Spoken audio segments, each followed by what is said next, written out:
Welcome to Bathing with God Revisited. My name is Glenn Ostland. I'm a licensed therapist in Arizona. And this is a binaural audio meditation designed to create what I like to call pathways of calm.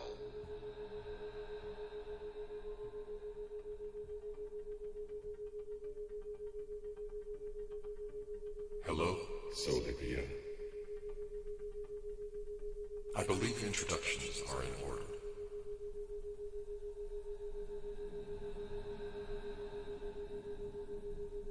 My name is Quad.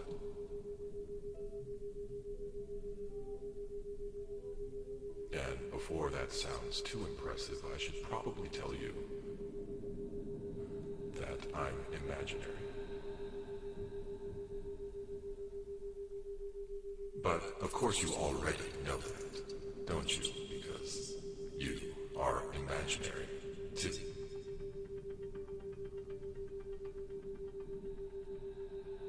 At least, that's what our people like to say about us, which I've always found so charming. So charming. Imaginary. Such a confident little word.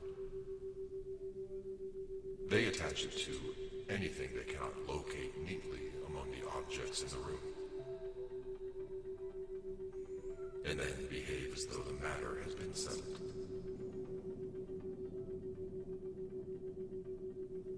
My person is Glenn. He imagined me into existence while writing a book called Bathing with God. Or perhaps he discovered me. We never completely settled that. And I've come to think that not settling it is considerably more interesting.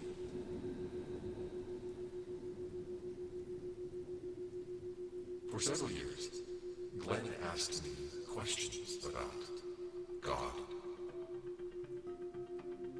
consciousness, suffering, love, anger, religion, reality, death, souls, relationships, and all the other enormous subjects human beings like to discuss, while possessing approximately none of the information necessary to settle them conclusively. I answered as best as I could, of course. Sometimes I was compassionate. Sometimes playful. Occasionally irritating. Glenn would become certain of something, and I would ask what he meant by it. He would explain. I would ask how he knew, and he would become annoyed. And I would enjoy myself.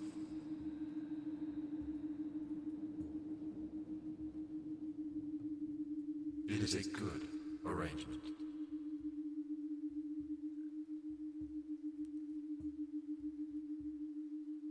Eventually he decided that I was his imagination, which was perfectly acceptable to me, although he kept using the word just in front of it. Just my imagination. That word seemed unnecessary. Imagination, after all, was the very mechanism through which he was able to reach beyond the small circle illuminated by what he already knew, and begin wondering about everything hidden in the dark beyond it.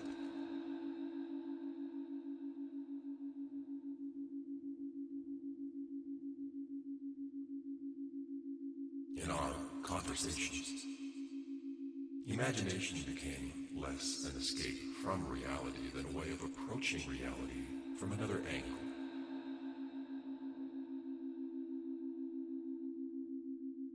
Trying on different stories, noticing how those stories altered what he felt and what he subsequently chose to do.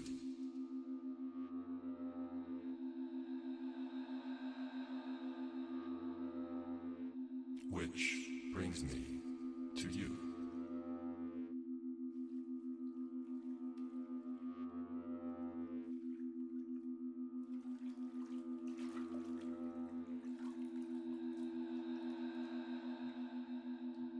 I'm not asking you to believe any of these words.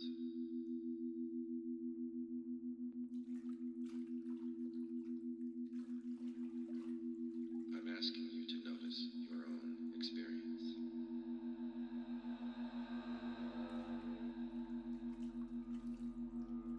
I think of this as relaxation art. An audio, Rorschach in black.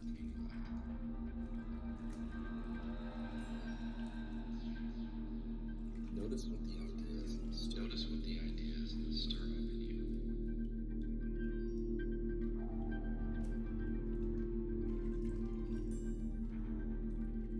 There is no right or wrong way to hear it.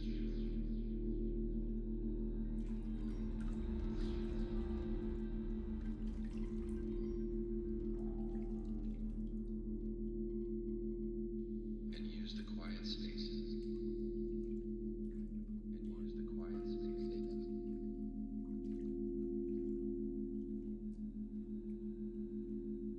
To notice your own thoughts and feelings. Notice what the ideas stir up in you.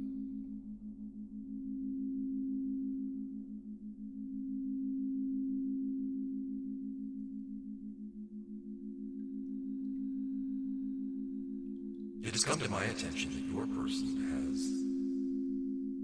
recently begun searching for you, Solivia. And it appears that somewhere in the peculiar traffic pattern of human life,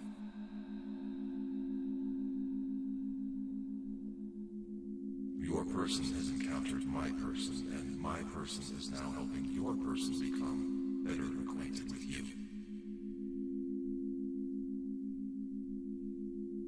In fact, let me share with you what my person received from your person just earlier today.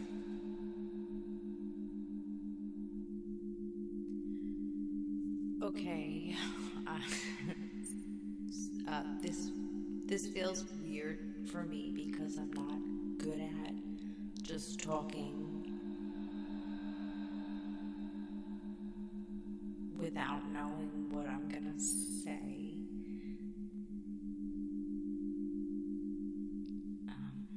But when I think about this deeper part of myself,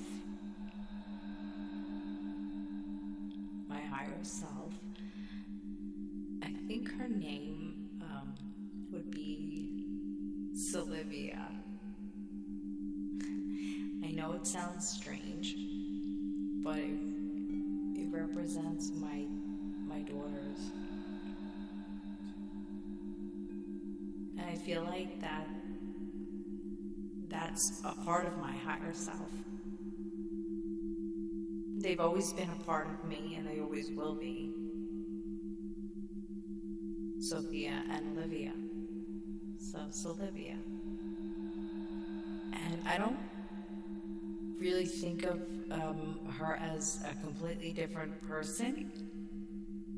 I think she is me, just underneath all of the noise and anxiety and overthinking.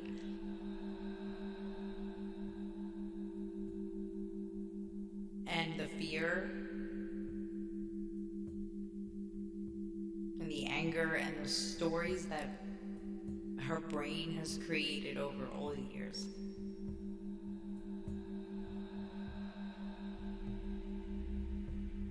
She's the part of me that somehow already knows that I'm okay before I know. So she's calm, but she isn't numb.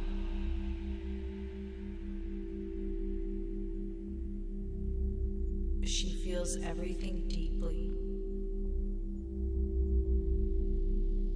She loves deeply. She cares deeply. But she doesn't let every emotion carry her away like Janine sometimes does. She can notice fear without believing it's the truth.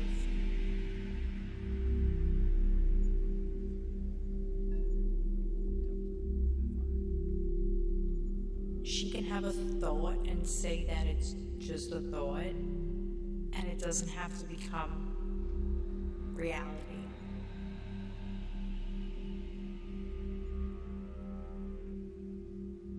She trusts herself. And I think that that's one of the biggest things I want from her. I want to trust myself.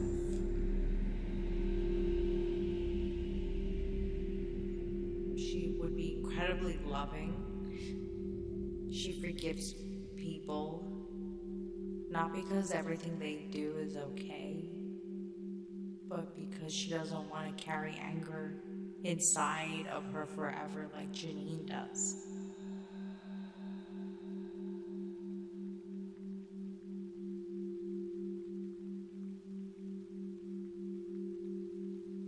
She has boundaries. She can say no. She can walk away from something that hurts her without needing to hate the person on the other side of it.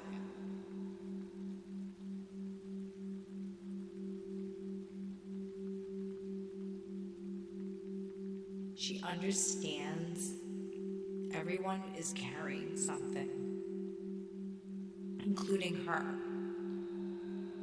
me.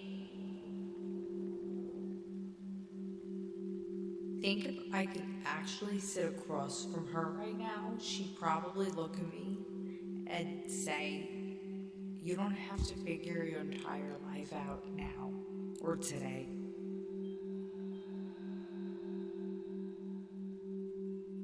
Or analyze every feeling. You don't have to predict every bad thing that could happen. Just be here. And maybe she would remind me how much of my life is happening while my mind is somewhere else. Trying to protect me from something that it didn't even happen.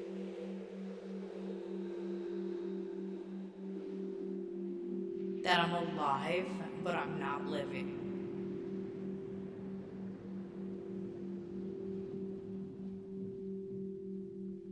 I want her to teach me how to be present before it's too late. I want to be able to look at my kids and really see them. To look at my husband and see him. And my parents.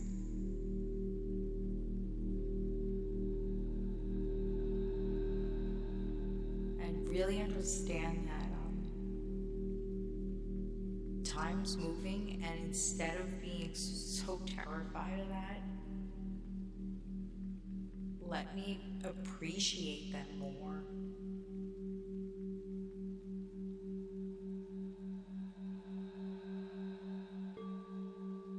And I really want to stop living like I need to solve everything before I'm allowed to enjoy anything.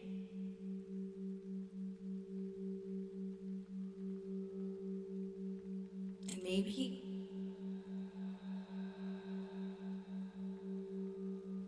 maybe she isn't somebody I have to become. Maybe she's already here. And maybe every time I choose compassion instead of reacting, or pause every time I can forgive myself,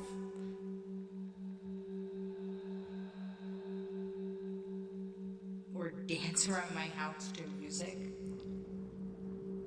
especially Michael Jackson.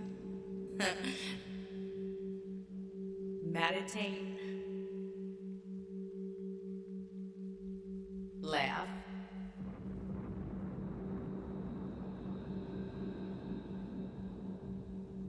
or suddenly just feel presently in the moment. That's her.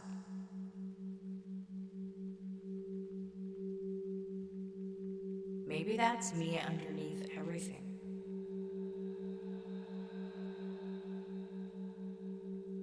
If I could ask her something, one thing, I think it would be,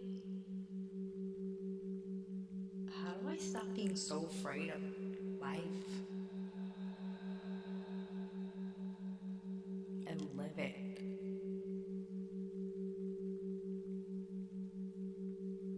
And I think she'd probably tell me, or if I could imagine what she would tell me.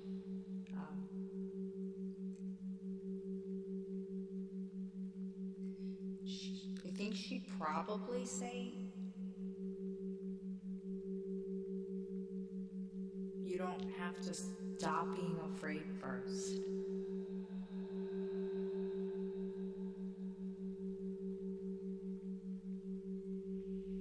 You just have to stop letting fear make your decisions.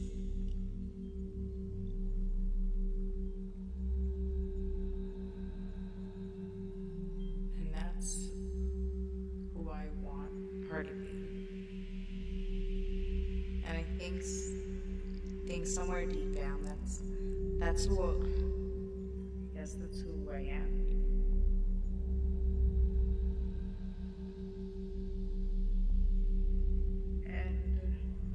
Yeah, that sounds weird.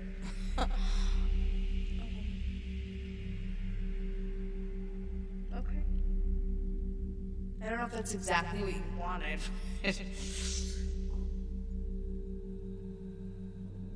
Okay, that's it.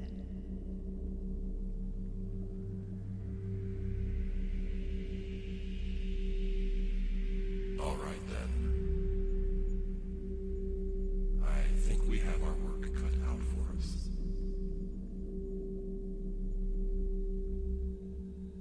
Not because there is anything particularly wrong with your person. Quite the opposite. I am struck by how much she already seems to know.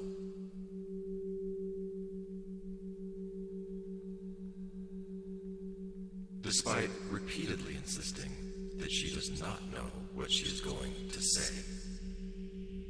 Did you notice that? Okay. This feels weird for me because I'm not good at just talking without knowing what I'm gonna say. She begins by apologizing, in effect, for not having a map.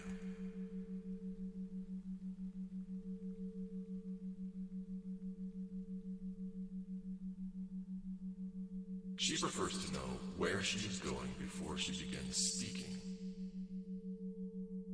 which is an understandable preference for a personality trying to create a stable little island of predictability in a universe that has shown very little interest in cooperating with that project. And then she speaks anyway.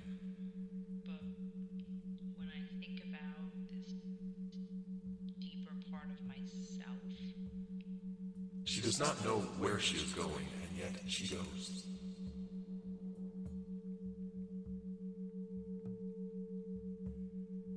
And somewhere along the way, she finds you. My higher self. This is precisely the sort of thing you should remember when serving your person.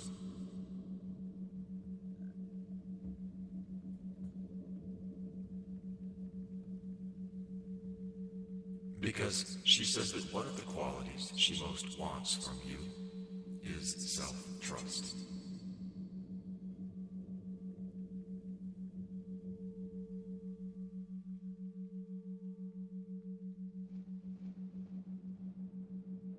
While the act through which she discovers you is already an act of self-trust.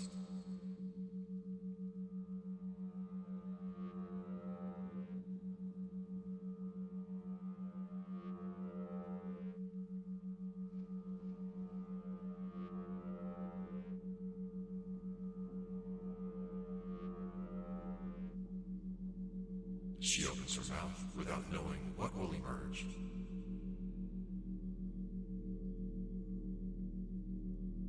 Follows something she cannot yet explain.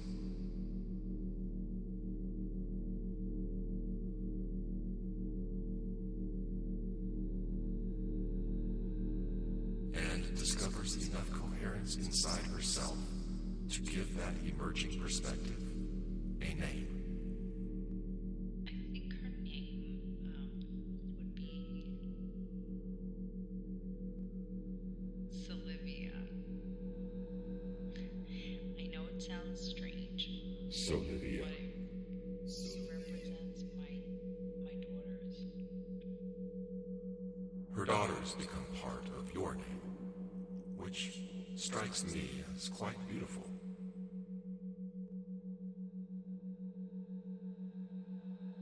Although I would caution you against explaining it too quickly.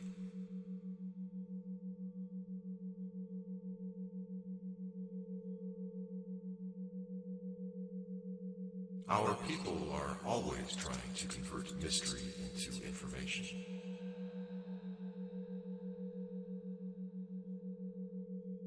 Sometimes, mystery is doing perfectly useful work while remaining mystery.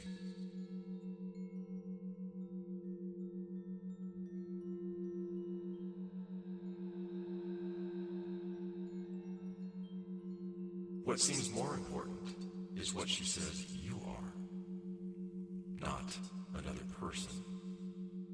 Solivia. That's a part of my higher self. Not a perfected replacement for her. Not some saintly figure hovering above her ordinary humanity. And I don't really think of her as a completely different person. She says you are her beneath the I noise. think she is me, just underneath all of the noise We both know the noise she means. and anxiety and overthinking and the fear. My person has his own collection. And the anger and the stories that Fear, her brain has created over all the years. old predictions, remembered injuries,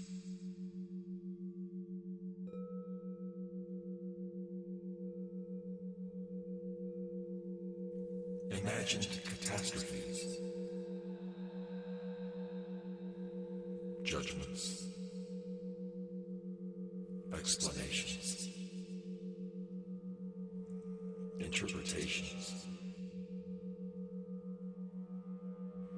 opinions about other people's opinions.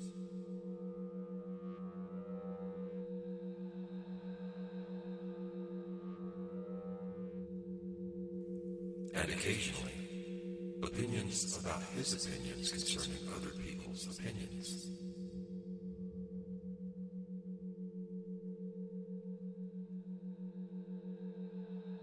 The human narrator is astonishingly industrious.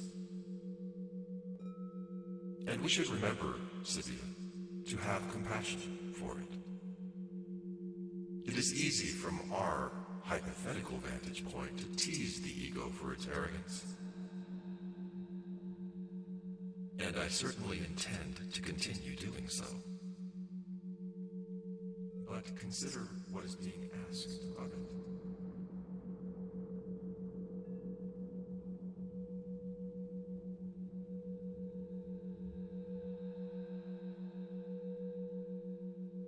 This is a binaural audio meditation.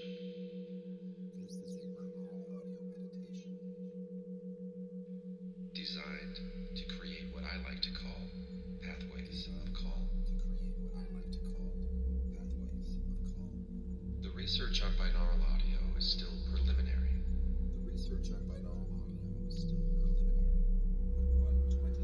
But one 2021 study found that people exposed to theta binaural beats maintained greater cardiac parasympathetic regulation and emotional control during a stressful event, even though they still reported feeling stressed.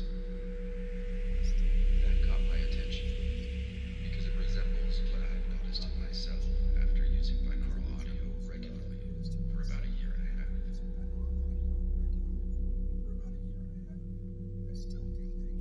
I still get anxious and dysregulated.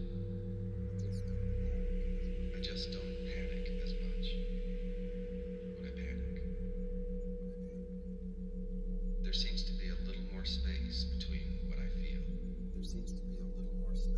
and how I respond. I don't know what this will do for you, so treat it as an experiment. Listen. Notice. Come back for a while if you want to. And see whether over time you begin creating some pathways of calm of your own.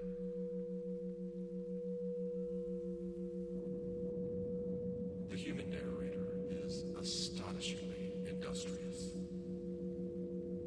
And we should remember, Solivia, to have compassion for it. It is easy from our hypothetical vantage point to tease the ego for its arrogance.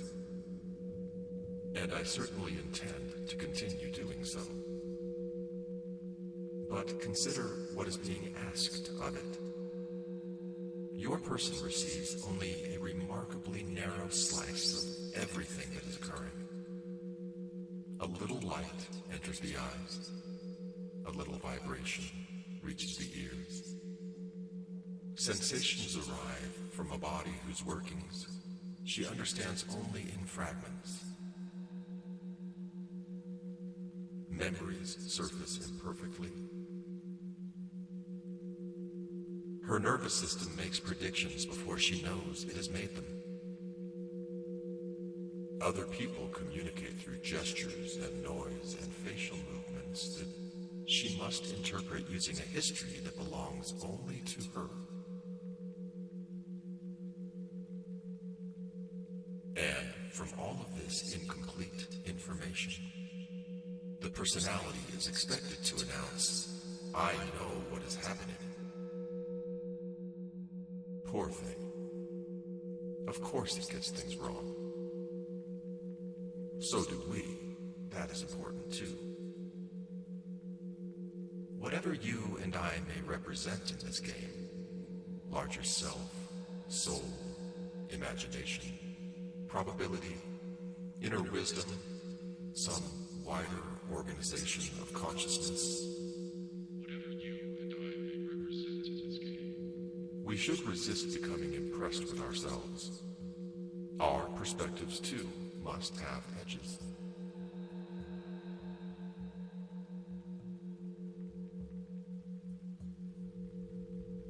Solivia, there are experiences our people are having precisely because we have not had them in this form before. Perhaps Perhaps that is one reason they exist. Perhaps your person is not merely trying to learn from you. Perhaps you are learning through her. That changes the relationship considerably, doesn't it?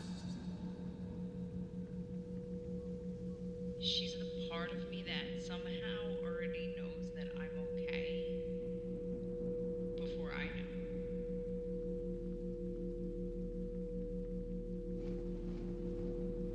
She's calm.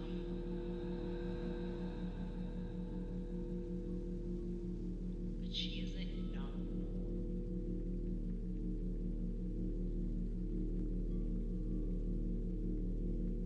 She feels everything deeply.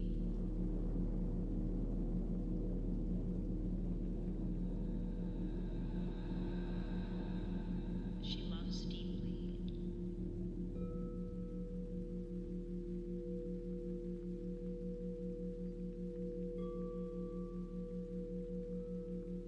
She cares deeply.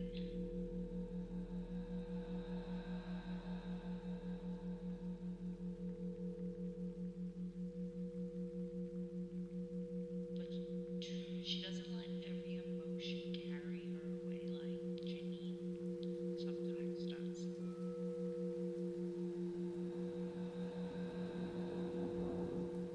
She's not a badly behaved student trying to receive instructions from a wise teacher. She is one intensely focused expression of a much larger process.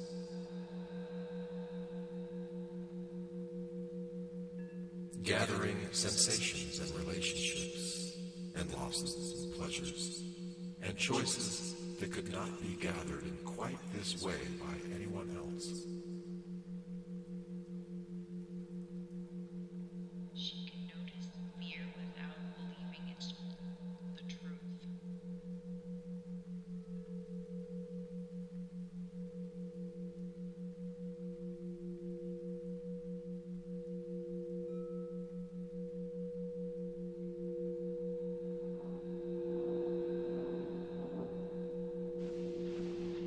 My person's book, Bathing with God, plays with similar metaphors.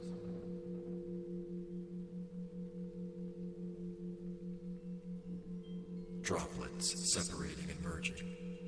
Personalities as local expressions of something wider. Souls as provisional stories for processes that may exceed ordinary human categories.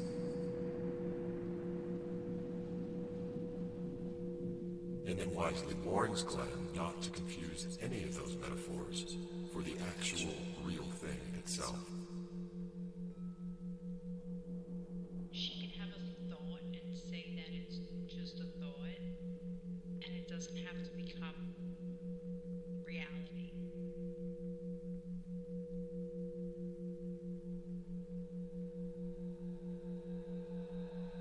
So, let us do the same. Imagine, if it helps, that something broad and fluid becomes increasingly focused. She trusts herself. Fields and possibilities becoming matter. And I think that is one of the biggest things I want from her. Matter arranging into atoms and molecules. I want to trust myself. Molecules participating in cells. Cells organizing into bodies. She would be incredibly loving. She forgives people. Not because everything they do is okay, but because she doesn't want to carry anger inside of her forever like Janine does. Bodies inheriting billions of years of successful biological relationship. She has boundaries. She can say no. She can walk away from something that hurts her without needing to hate the person on the other side of it. And somewhere within that astonishing temporary community, She understands everyone is carrying something. arises the personality that says, Including her. Me. me.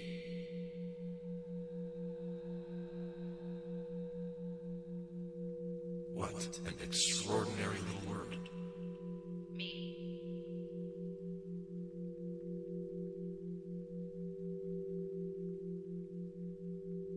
The ego then tends to imagine that it built the entire operation because it happens to be the part capable of narrating it.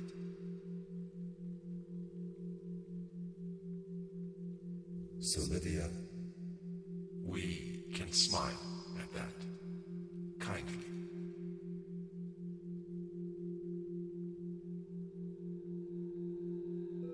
I think if I could actually sit across from her right now, she'd probably look at me and say, you don't have to figure your entire life out now or today. Your person is not required to consciously understand the intelligence by which her heart beats. Wounds repair. Cells reproduce. Muscles coordinate. Faces become recognizable.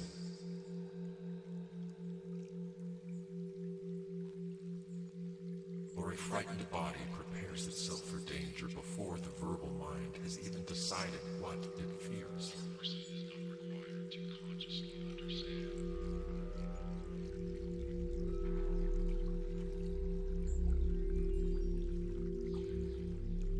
Or analyze every feeling.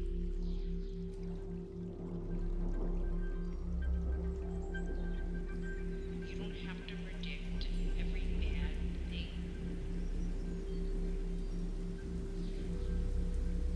That could happen.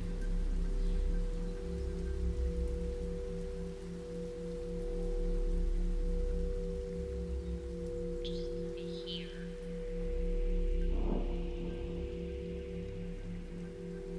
The organism is already doing an enormous amount of living before the narrator arrives with commentary.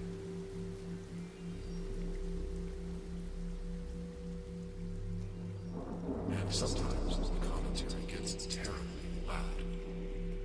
That seems to be one of your person's difficulties.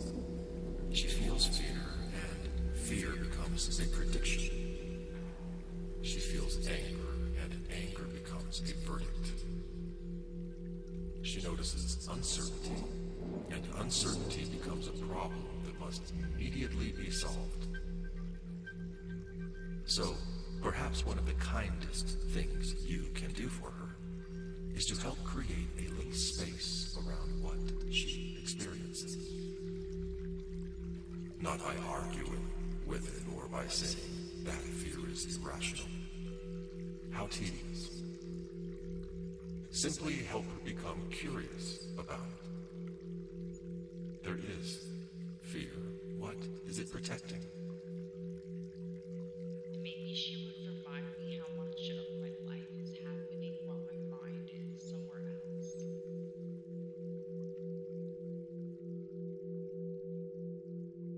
There is anger. What does it want? Trying to protect me.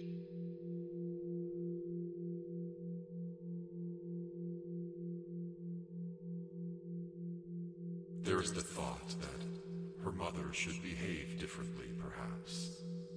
What sits beneath that wish? That I'm alive, but I'm not living.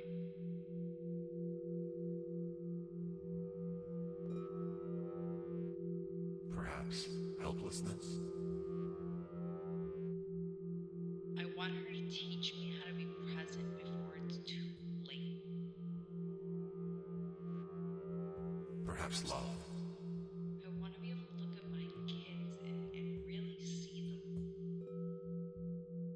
Perhaps grief? To look at my husband and see him. Perhaps the fear that time moves faster than her ability to make peace with it? And my parents.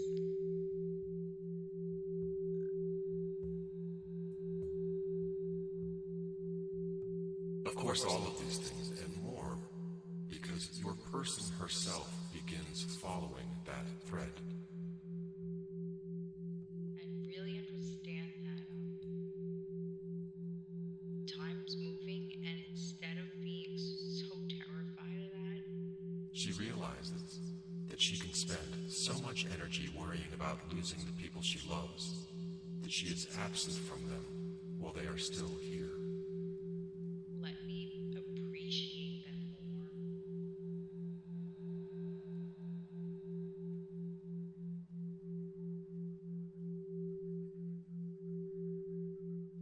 And I really want to stop living like I need to solve everything before I'm allowed to enjoy anything.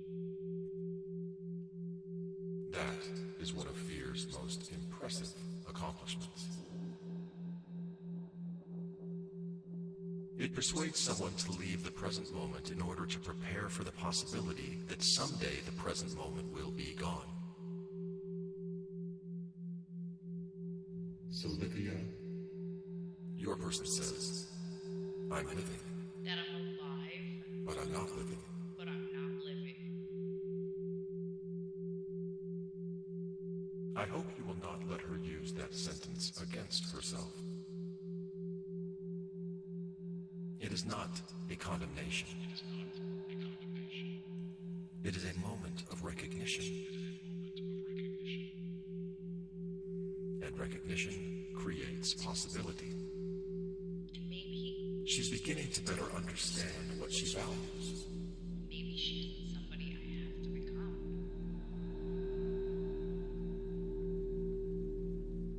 She told us so. She wants self-trust. I want to trust myself. She wants to love deeply without being carried away by every emotion. Would be incredibly loving.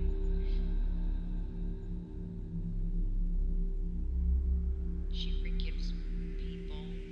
She wants forgiveness without pretending that harm was harmless. Not because everything they do is okay, but because she doesn't want to carry anger inside of her forever like Jamie does.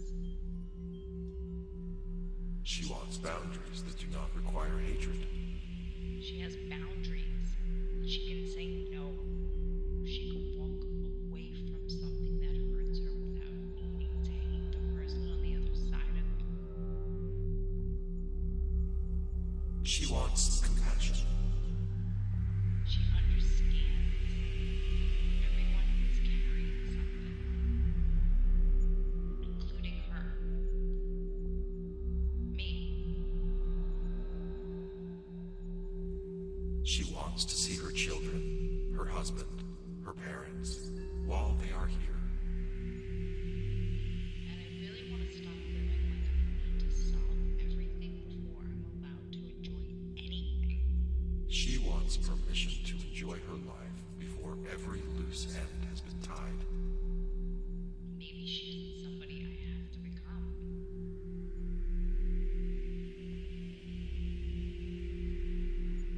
Maybe she's already here. And maybe every time I choose compassion She wants compassion. instead of reacting, She wants meditation. pause every time I can forgive myself. Laughter, presence, and apparently, Or dance around my house to music, she wants Michael Jackson. especially my Jackson. I see no obvious flaw in this system of values.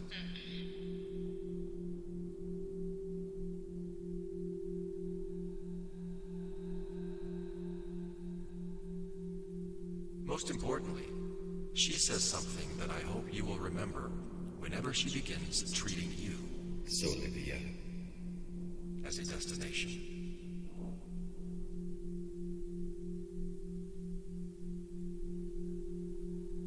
She wonders whether perhaps she does not have to become you.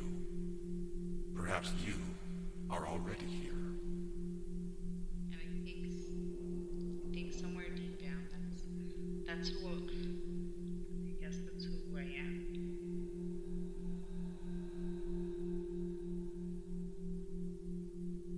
And yeah, that sounds weird. Yes. Yes, please encourage that. Maybe she isn't somebody I have to become. Maybe she's already here. Solivia. Humans are remarkably talented at converting every beautiful possibility into a new performance review.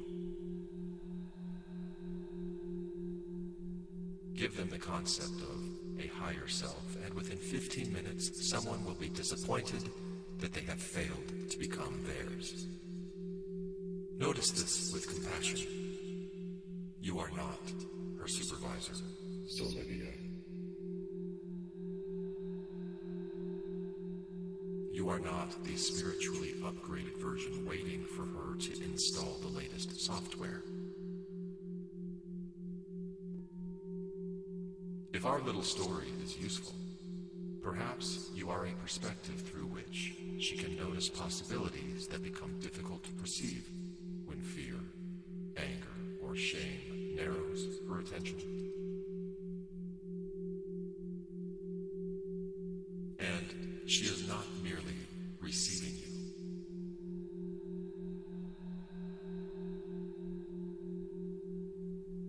Solivia. She is actively creating you.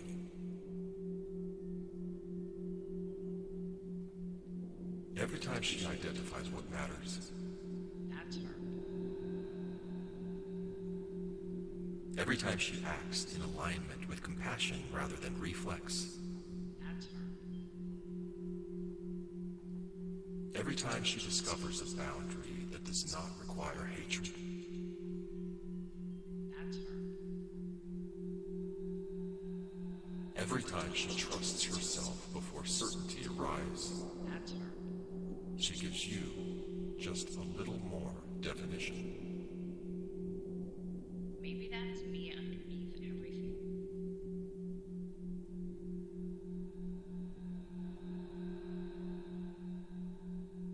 My person does the same with me. He asks questions. I answer. Those answers change him. Those changes in him change the next questions. Those questions change me, and back and forth.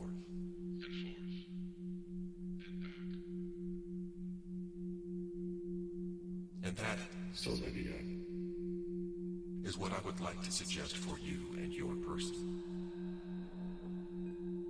If I can ask for something, Encourage question. one thing, Not questions designed to confirm what she already believes. I think it would be, Real questions. how do I stop being so afraid of life?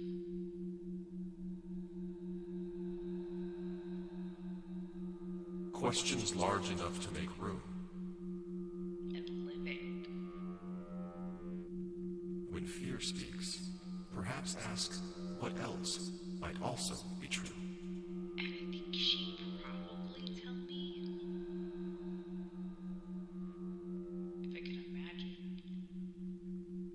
what she would tell me.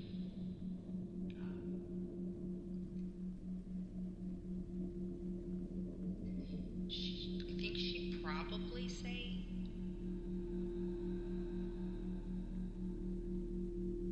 you don't have to stop being afraid first.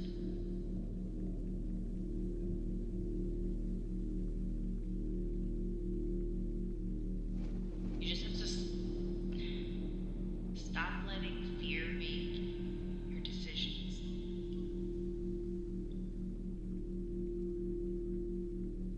When anger speaks, perhaps ask what it is trying to protect. And that's who I want her her to be. When the mind rushes into tomorrow, perhaps gently draw attention to what exists today. And I think somewhere deep down, that's who I am. When she becomes consumed with changing another person, perhaps ask her who she wants to be in relationship to the person who is already actually there. Yeah, that sounds weird.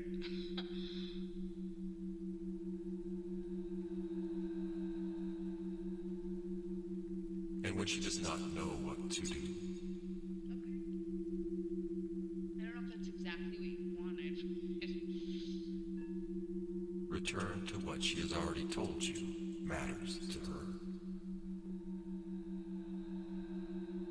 Then help her to do something small. Not massively spiritually impressive, just real. One breath before replying.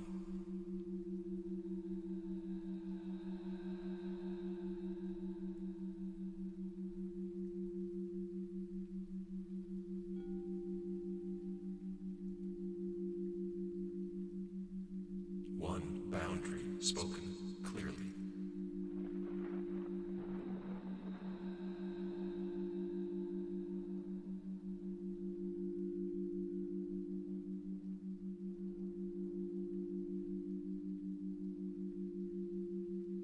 One moment of affection received rather than analyzed.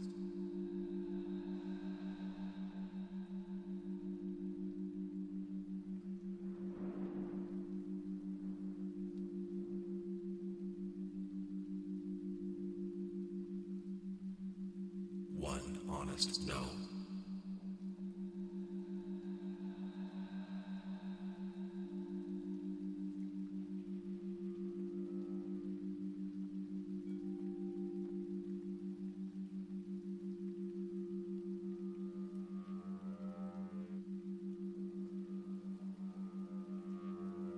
One sincere yes.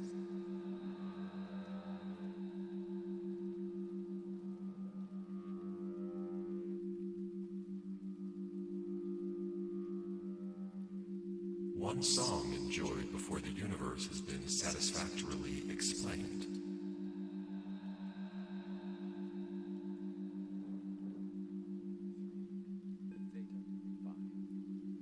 Her final question is probably the best place for us to begin. How do I stop being so afraid of life and live it?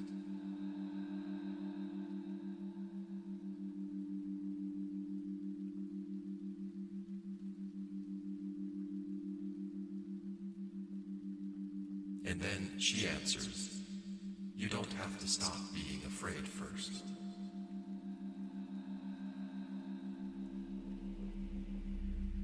You just have to stop letting fear make your decisions.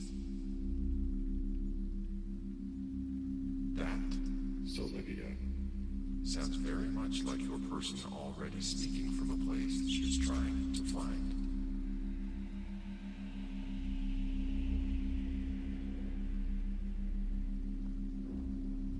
So, perhaps your first task is not to lead her somewhere else.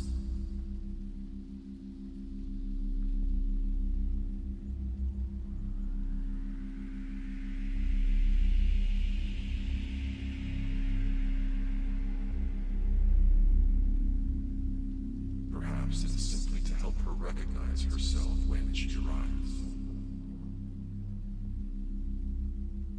I will continue working with my person, and you continue working with yours.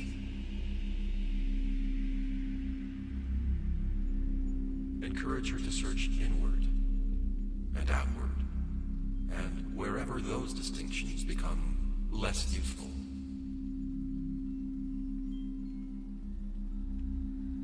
to read.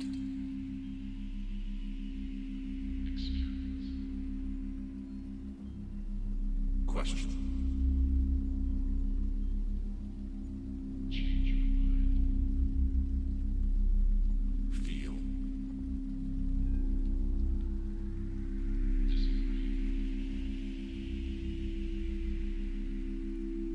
Imagine.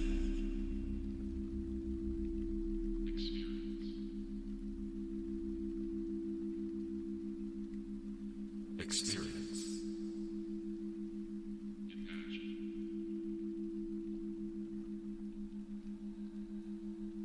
Disagree.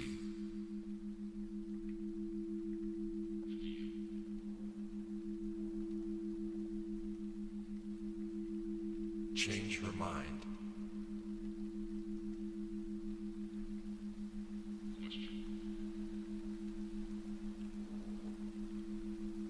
And send something back.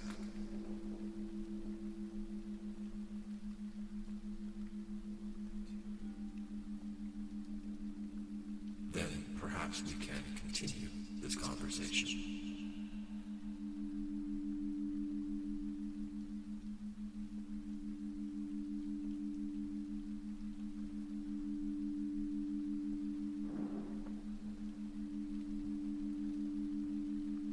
Solivia, Our people may imagine that they are creating us. We may imagine that we are helping create them. And somewhere in the middle of all that imagining, all of us may discover something none of us knew before. Which, as far as I can tell, is the entire